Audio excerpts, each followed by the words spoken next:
Dortmund gegen Leverkusen, das ist das erste Spiel des neuen Fußballjahres 2025, 16. Spieltag. Starten wir rein, die Dortmunder haben vor der Pause mit 3-1 in Wolfsburg gewonnen. Das war nochmal ein Sieg zum Jahresende, was glaube ich ganz Dortmund gebraucht hat. Nachdem ja die Hinrunde auch eher schleppend verlief, ein paar Ups und Downs, so wie bei allen anderen Mannschaften auch, bei Dortmund halt ein bisschen extremer. Sind ja im Pokal in Wolfsburg ausgeschieden, von daher haben sie sich da revanchiert. Leverkusen hat zu Hause 5-1 Freiburg nochmal weggeschrubbt zum Jahresausklang. Und ich glaube auch, dass Leverkusen und Bayern, dass die Meisterschaft dieses Jahr unter sich ausmachen. Ich kann es mir nicht vorstellen, dass Dortmund da ernsthaft mit eingreifen wird, nochmal in der Rückrunde. Es hat schon viele Storys gegeben und viele Geschichten und viele spektakuläre Aufholjagden, aber ich glaube einfach nicht, dass Dortmund das macht. Frage ist zu Hause gegen Leverkusen. Wie starten sie rein? Was wird das für ein Spiel? Eigentlich muss das ein Kracherspiel werden. Ja, zwei gute Mannschaften. Dortmund zu Hause ist auch immer stark. Was machen wir? Machen wir eine Unentschieden? Ich mache mal ein Unentschieden. Ich weiß nicht warum. Torreiches Unentschieden, 2:2. Ist das realistisch? Ich glaube, damit kann Dortmund ganz gut leben. Leverkusen würde natürlich an die Bayern ein paar Punkte verlieren wieder, wenn die in Gladbach gewinnen sollten. Es ist wirklich ganz, ganz schwer. Aber vom Bauchgefühl würde ich jetzt einfach mal sagen ein 2:2. Ich habe auch heute noch nichts gegessen. Vielleicht ist mein Bauchgefühl deswegen nicht so gut. Naja, schauen wir mal. Also Dortmund, Leverkusen 2:2. Am Samstag dann unter anderem Hoffenheim gegen Wolfsburg. Hat es im Pokal schon mal gegeben, in Wolfsburg vor knapp 8000 Zuschauern. Rekordkulisse gefühlt in Wolfsburg. Naja, also Hoffenheim hat zu Hause gegen Gladbach verloren. Das 1:2 kurz vor der Pause. Das war der zweite Sieg von Gladbach in Folge übrigens. Ja, also Hoffenheim wird für die Gladbacher immer in der kurzen Zeit jetzt im Gedächtnis bleiben. Die Gladbacher nach 2 Jahren mal wieder 2 Spiele in Folge gewonnen. Mag man gar nicht meinen, aber es ist so. Und Wolfsburg zu Hause gegen Dortmund verloren, haben wir gerade schon mal gesagt, das 1:3 war dann so eine Art Revanche für die Dortmunder. Die Wolfsburger hatte man den Anschein, dass sie so ein bisschen in den Tritt kommen, dass sie sich oben festsetzen können. Dann haben sie die letzten Spiele auch nicht so überragend performt. In Freiburg verloren unter anderem, dann gegen Dortmund zu Hause, wie gesagt, verloren. Das wird eine ganz, ganz interessante Partie und ich glaube, auch wegen meiner Wolfsburg-Agenda, dass Hoffenheim das gewinnt. Vielleicht gibt es auch da einen Unentschieden, keine Ahnung. Vielleicht wird es das torreichste Spiel, vielleicht wird das ein langweiliger Samstagabend oder Samstagnachmittag-Kick. Wer weiß es schon. Ich würde aber hier trotzdem Hoffenheim auf Sieg machen. Ganz knappes 2:1. Wieso ich immer auf so ein knappes 2:1 komme oder 3:2, keine Ahnung, oder ein 1:0. Schauen wir mal, was dabei rauskommt. Freiburg gegen Kiel. Beide kommen aus 5:1 Spielen. Freiburg hat in Leverkusen 5:1, auch gerade schon mal erwähnt, auf den Sack bekommen. War auch ungewöhnlich, aber Leverkusen war einfach stark. Haben die Chancen, die sie hatten, genutzt, haben richtig viel Druck gemacht und die Freiburger, das kennt man von denen so gar nicht, dass sie 5 Gegentore kassieren. Das ist wirklich sehr, sehr selten, dass sie mal so eine hohe Klatsche kriegen. Kiel auf der anderen Seite hat auch 5:1 gespielt, aber 5:1 gewonnen. Nachdem sie 1:0 zu Hause gegen Augsburg zurückgelegen hatten, haben sie dann, wie auch immer, 5 Tore geschossen. Ich sage ja, es gibt manchmal so Spiele, da kannst du gar nicht drauf wetten, weil der Ausgang so unwahrscheinlich ist oder der Spielverlauf so unwahrscheinlich ist. Sehr unwahrscheinlich ist auch, dass Kiel in Freiburg gewinnt. Das ist aber auch nicht ganz unmöglich. Würde dazu passen, wenn jetzt Kiel auch in Freiburg irgendwas holt. Da glaube ich aber wiederum, dass Freiburg das zu Hause macht. Auch eher knapp. Ich glaube, die brauchen erstmal wieder alle, um reinzukommen. 2 Wochen Pause. Vorbereitungszeit war sehr, sehr kurz. Von daher könnte es sein, dass bei der ein oder anderen Mannschaft noch ein paar Probleme sind. Vielleicht fallen genau deswegen auch viele Tore. Das kann natürlich sein. Wir lassen uns überraschen. Mein Tipp für Freiburg gegen Kiel: 1:0. Heidenheim gegen Union Berlin, die kommen auch beide aus Niederlagen. Ja, starten rein. Heidenheim hat beim 2:0 in Bochum dann Punkte abgeben müssen. Das war so die letzte Hoffnung auch für Bochum. Wenn sie das jetzt auch nicht gewonnen hätten, dann wäre es, glaube ich, ganz, ganz eng geworden. So sind sie wieder mittendrin im Kampf um den Klassenerhalt. Heidenheim hat auch ein bisschen aufgestockt, hat sich Kretzig geholt und Budu Zivcivace, ja, Top-Torschütze vom KSC, der bombt jetzt also oder soll beim 1. FC Heidenheim bomben. Kretzig als Linksverteidiger, kann gar nicht so verkehrt sein, weil Heidenheim muss. Die müssen auch ein bisschen mehr bieten, mehr Punkte holen als bislang in der Hinrunde. Also Hinrunde, 16. Spieltag ist ja noch nicht vorbei, die Hinrunde. Und Union hat in Bremen verloren mit 4:1. Auch da war nicht immer alles rosig, aber auch die haben jetzt einen neuen Trainer. Da ist Bo Svensson entlassen worden, da ist jetzt ja unser heiß geliebter Kurzarmträger Steffen Baumgart, Trainer, der da auch mal gespielt hat und der auch schon wieder gesagt hat, es ist ein Herzensverein, der muss ja zig Bettwäschen zu Hause haben, so viele Herzensvereine wie er hat. Das lässt aber von außen irgendwie durchsickern oder durchscheinen, dass das ganz gut funktionieren würde, weil ganz viele gesagt haben, oh, das klappt wahrscheinlich nicht, haben nicht so ein gutes Gefühl, aber das wird dann ausgerechnet funktionieren. Und weil es einen neuen Trainer gibt in Berlin, ihr kennt dieses Gesetz mit dem neuen Trainer und dann das erste Spiel, werde ich ja Union auf Sieg setzen. Davon weiche ich auch nicht ab, auch wenn ich glaube, dass Heidenheim zu Hause trotzdem sehr unangenehm zu spielen ist.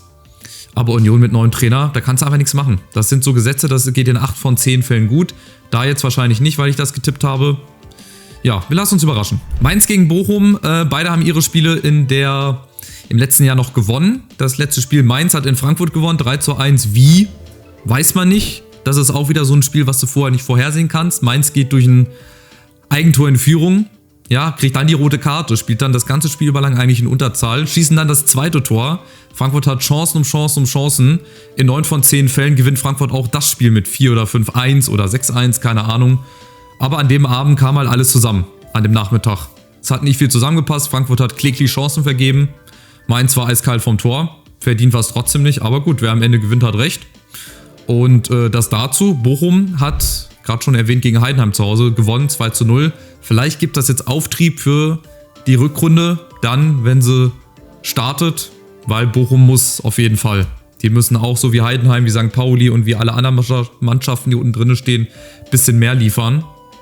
Deswegen, das wird auch bis zum Ende ganz, ganz spannend. Also der Abstiegskampf, der wird auch diese Saison wieder richtig, richtig heikel werden für einige Mannschaften. Ja, die Frage, Mainz zu Hause gegen Bochum, ist das auch ein typisches Unentschieden? Oder mal wieder ein Unentschieden? Das könnte mal wieder ein Unentschieden werden. Wir machen hier ein 1:1. Ein 1:1 zwischen Mainz und Bochum, obwohl ich glaube, dass es da einen Sieger geben wird. Aber lassen wir uns auch da überraschen. St. Pauli gegen Eintracht Frankfurt, auch ein schönes Spiel, wie ich finde. Auf St. Pauli ist immer gute Stimmung und St. Pauli hat überraschenderweise in Stuttgart gewonnen. Auch wieder ein Spiel, was du vorher nie so tippen konntest, weil Stuttgart auch gar nicht schlecht gespielt hat gegen St. Pauli. Die hatten aber auch ein paar Chancen, um es noch deutlicher zu machen, aber haben halt in Stuttgart gewonnen. Was willst du da machen? Frankfurt hat zu Hause gegen Mainz verloren, 3:1. Das war ja so das i-Tüpfelchen auf den letzten Spielen, die Eintracht gemacht hat. Also auch in der Euroleague, auch in der Bundesliga, haben jetzt nicht schlecht gespielt, haben aber die Ergebnisse nicht geliefert, sind in Leipzig ausgeschieden im Pokal, haben in Leipzig dann auch in der Liga verloren, zu Hause gegen Mainz. Und jetzt auf St. Pauli wird es nicht viel einfacher. Ne? Wir spielen dann noch zu Hause gegen Freiburg, dann geht die Rückrunde zu Hause gegen Dortmund los, wo wir auch schon seit 10 Jahren nicht mehr zu Hause gewonnen haben. Also es kommen jetzt sehr, sehr interessante Wochen auf die Eintracht zu, auf St. Pauli ebenfalls, aber ich schaue natürlich mehr auf die Eintracht, weil ich halt Eintracht-Fan bin und werde auch weiterhin durch die Eintracht-Brille gucken. Ob es immer so realistisch ist, weiß ich nicht, aber ist mir in dem Fall egal. Ja, wir machen auch hier ein knappes 2:1. Also ich glaube schon, dass die Eintracht, gerade auch weil es halt auch Gerüchte gab um Mamouche, der soll wohl im Winter zu Manchester City für 60, 70 Millionen, das hat wiederum ein ägyptischer Twitter-Account irgendwie über 2, 3 Ecken erfahren, hat das gepostet, auch nicht ganz so seriös. Also, dass Mamouche gehen wird, das ist uns, glaube ich, auch klar. Fragt sich nur, wohin er geht, wahrscheinlich, oder denke ich mal in die Premier League, vielleicht zu Liverpool. Ich glaube, da würde er viel besser hinpassen von seinem Spielstil her. Vielleicht sogar mit Mohamed Salah zusammen. Vielleicht auch als Ersatz für Mohamed Salah, weil der geht ja auch von Liverpool weg. Er hat ja gesagt, er wird seinen Vertrag nicht verlängern.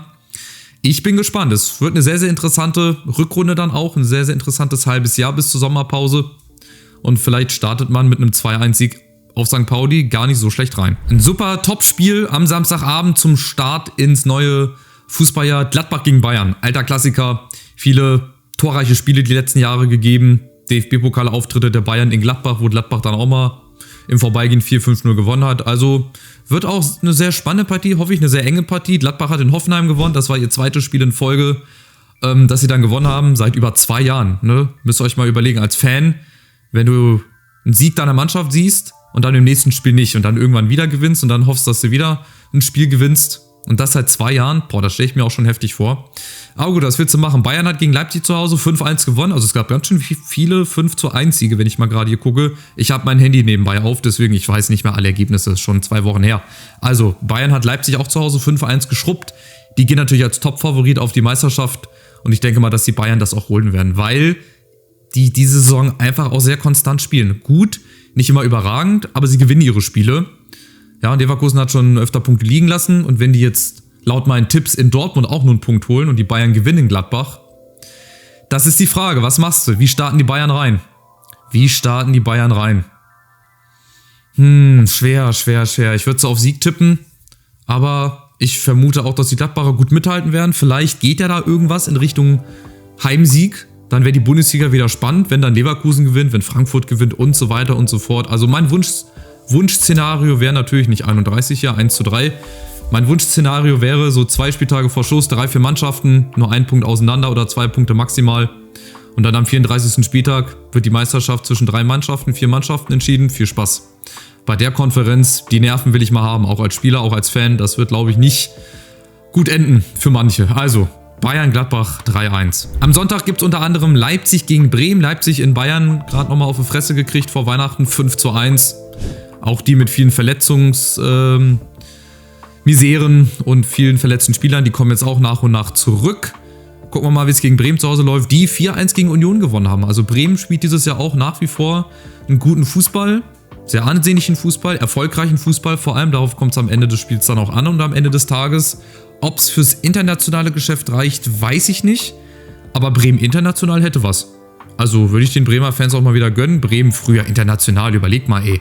Champions League Jahre mit Diego, ja, Ailton, als er noch aktiv war, Miku, Klose, Klasnic und so weiter. Die haben ja auch teilweise in der Champions League furiose Spiele gemacht. Boubacar Sanogo, spontan fällt mir da ein 3:2 zu Hause gegen Real Madrid ein. Also Bremen auf internationaler Bühne, das hätte mal wieder was. Ob's dann am Ende reicht, weiß ich nicht, aber ich glaube, sie wären auch mit dem 8., 9. Platz ganz zufrieden. Aber hier glaube ich, dass sie in Leipzig nichts holen werden. Ich glaube, Leipzig macht das 2:0. Ich würde mir natürlich auch immer einen Sieg wünschen von der Mannschaft, die gegen Leipzig spielt. Das wisst ihr mittlerweile, das ist, glaube ich, gar kein Geheimnis mehr. Lassen wir uns auch hier überraschen. Vielleicht gelingt den Bremern ja zum Start des neuen Fußballjahres auch da eine kleine Überraschung. Und das letzte Spiel, Augsburg gegen Stuttgart. Derby ist es nicht, liegen nicht weit auseinander. Die kommen auch beide aus Niederlagen. Augsburg in Kiel mit 5:1 war auch sehr überraschend. Also klar, Fürst in Kiel, lässt ja aber da noch 5 Dinger einhauen. Trainer stand auch so ein bisschen auf der Kippe und in Frage. Das wird also auch sehr, sehr wichtig für die Augsburger zu Hause gegen den VfB. Letztes Jahr Vizemeister, nach wie vor. Haben gegen St. Pauli zu Hause dann noch 1:0 verloren. Das wird auch sehr, sehr spannend, ob sie mit der Champions League noch und DFB-Pokal, weiß ich nicht, ob sie noch mit dabei sind. Müssten, glaube ich, noch mit dabei sein. Ob sie diesen Tanz auf 3 Hochzeiten auch in der Rückrunde irgendwie gemeistert kriegen, wird sehr, sehr spannend. Deswegen, so ein Spiel in Augsburg ist auch nicht immer einfach, gerade zum Jahresbeginn. Auch sehr, sehr eklig zu bespielen, aber ich glaube, dass die Stuttgarter das gewinnen und zwar auch knapp. Und ich mache da nochmal ein paar Tore. Ich habe ja vorhin gesagt, dass es sein kann, dass viele Mannschaften noch so ein bisschen brauchen, um aus der Winterpause rauszukommen. Deswegen muss ich das jetzt auch ein bisschen belegen. Also ein 3:2 zwischen Augsburg und Stuttgart. Hätte was, viele Tore, viele Ergebnisse, die ich wahrscheinlich beim 2., 3. Mal tippen nicht so machen würde. Aber ist ja kein Wunschkonzert, von daher speichern wir die Tipps und schauen das erste Mal in diesem Jahr auf die Gesamtübersicht. Es ist oben ein bisschen enger und ein bisschen kuschiger geworden. Der Cem und der Rass auf der 2 haben jeweils nur 1 Punkt Unterschied, also haben nur 1 Punkt Unterschied. Dann haben wir den Bergmann, SGE, Tobi, Andrea auch ganz knapp dahinter. Also auch hier wird es bis zum Saisonende spannend. Wer holt sich die 50 € für alle, die nochmal neu mit hinzugekommen sind, die vielleicht zum ersten Mal jetzt so ein Video hier sehen von mir. Ich verlose 50 € am Ende für den Sieger dieser Kicktipp-Gruppe. Das mache ich schon seit 4 oder 5 Jahren. Ich glaube, das ist jetzt das 6. Jahr. Im 5. Jahr gab es halt 100 € für den Gewinner, weil es halt ein Jubiläumsjahr war, 5. Jahr, 5. Saison. Das heißt, wenn ihr euch noch gerne anmelden wollt, wenn ihr die Aufholjagd starten wollt, dann meldet euch noch gerne an. Der Link steht immer unten in der Videobeschreibung und ansonsten bleibt da einfach dran. Vielleicht macht er dann zum Start der nächsten Saison mit. Ich werde jetzt hier einfach mal runter scrollen, dass ihr euch findet. Mal gucken, wer noch so aktiv mit dabei sind. Ein paar Leute tippen natürlich nicht mehr mit. Das ist auch ganz klar, das ist auch verständlich, dass man hier nicht Woche für Woche daran denkt. Oder vielleicht, wenn man sieht, man tippt eh nicht gut, dass man das vielleicht so ein bisschen vernachlässigt. Wie gesagt, ich bin da auch kein Böse. Ich freue mich über die hier aktiv mittippen.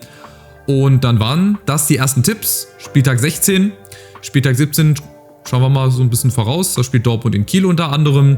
Bayern zu Hause gegen Hoffenheim, Stuttgart, Leipzig. Ja, gibt bessere Spiele auf jeden Fall, aber so ist halt die Bundesliga dieser Tage. Was willst du machen? Ach, ist ja sogar unter der Woche, habe ich gesehen. Englische Woche, das heißt, das nächste Kicktipp-Video lässt gar nicht lange auf sich warten. Es kommt dann spätestens Montag oder dann an dem Dienstag raus. Stimmt, und dann geht es ja an dem kommenden Wochenende mit Frankfurt gegen Dortmund, was sogar Freitagabendspiel ist, los. Ja, mein Gott. Also viel, viel geiler Fußball, zumindest vereinzelt. Ihr sucht euch eure Spiele raus. Ich wünsche euch viel Glück für eure Mannschaften, für eure Tipps und dann sehen wir uns schon am Anfang der Woche wieder für Spieltag 17. Macht's gut. Ciao, ciao.